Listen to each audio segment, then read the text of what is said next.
नमस्ते फ्रेंड्स, हमारे YouTube channel में आपका हार्दिक स्वागत है। देखिए दोस्तों, आज के इस वीडियो में हम चर्चा करेंगे कि ग्वार के भाव में इस समय मंदी का दौर शुरू क्यों हो गया। ग्वार के भाव में 20 नवंबर के बाद हमें चारों तरफ से अच्छी तेजी की संभावनाएं मिल रही थी और हमारा अनुमान भी ये था कि इस समय ग्वार का जो भाव है वो 7,500 रुपए से 8,000 रुपए के बीच में होना चाहिए था, परंतु अप्रत्याशित रूप से ग्वार के भाव घटे और ग्वार का भाव है वो इस समय 6,000 रुपए के आसपास चल रहा है, जो कि एक बड़ा चिंता का विषय है। इस बारे में कि जरूर चर्चा करेंगे कि ग्वार के भाव क्यों घट रहे हैं और ग्वार के भाव में पुनः तेजी कब देखने को मिलेगी। तो हमारे वीडियो को अंत तक जरूर देखिएगा और हमारे वीडियो को लाइक जरूर कीजिएगा। आप हमारे चैनल पर नए हैं तो चैनल को सब्सक्राइब जरूर कीजिएगा। देखिए दोस्तों, आपको ज्यादा चिंतित होने की आवश्यकता नहीं है, क्योंकि ग्वार के भाव में चारों तरफ से तेजी की संभावनाएं बन रही थी, जो मंदी में क्यों बदल गई।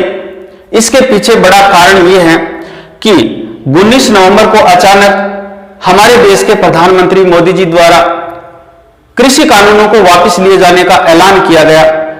उसकी जो सुगबुगाहट है वो हमारे मिल मालिकों को और बड़े उद्योगपतियों को एक सप्ताह पहले ही मिल चुकी थी, क्योंकि मोदी जी ने अचानक 19 नवंबर को अपना फैसला नहीं लिया होगा।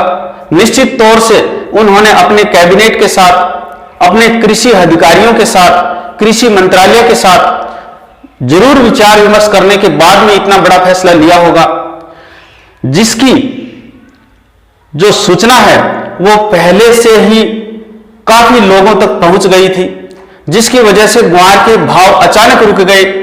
2 दिन वायदा से भी ग्वार के भाव है वो गायब रहे।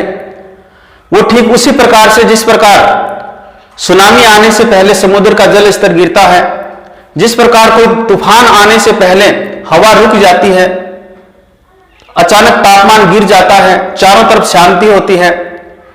यह एक बड़ा संकेत था जिसको हम जल्दी से समझ नहीं पाए, परंतु हमें ज्यादा चिंतित होने की जरूरत नहीं है, क्योंकि इस बार इंडिया में जो टोटल जो ग्वार का जो प्रोडक्शन है वो घट करके 45 से 50% रह गया है।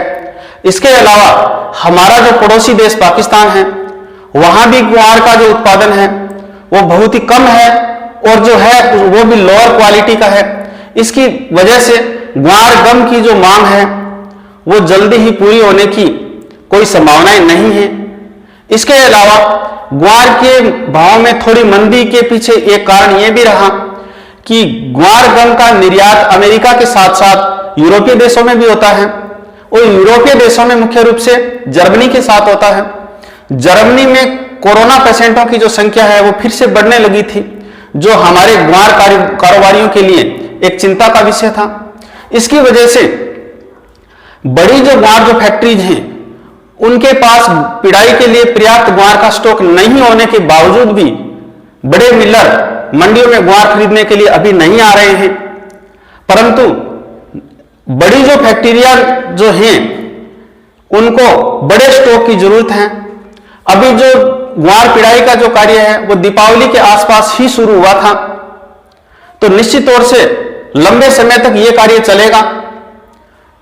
घरेलू ग्वार गम की मांग भी है, इसके अलावा विदेशों में भी मांग है, तो निश्चित तौर से ग्वार के भाव में फिर उछाल देखने को मिलेगा। आप दिसंबर, जनवरी और फरवरी तक वेट जरूर कीजिएगा। मेरी सलाह आपको यह है कि आप भयभीत होकर के सस्ते भाव में या मंदे भाव में ग्वार का स्टॉक मत निकालिएगा, थोड़ा धैर्य बनाए रखिएगा, क्योंकि इंतजार की घड़ियां लंबी तो होती हैं पर इंतजार का फल मीठा होता है। चारों तरफ से ग्वार में तेजी की संभावनाएं बन रही हैं। इसके बारे में हम जल्दी ही एक दूसरा वीडियो भी अपलोड करेंगे कि क्या बड़ी बड़ी जो संभावनाएं हैं या बड़ी वजह हैं वो ग्वार में तेजी आने की बनी हुई हैं। तब तक हमारे वीडियो को लाइक जरूर कीजिएगा और हमारे चैनल को सब्सक्राइब जरूर कीजिएगा। धन्यवाद।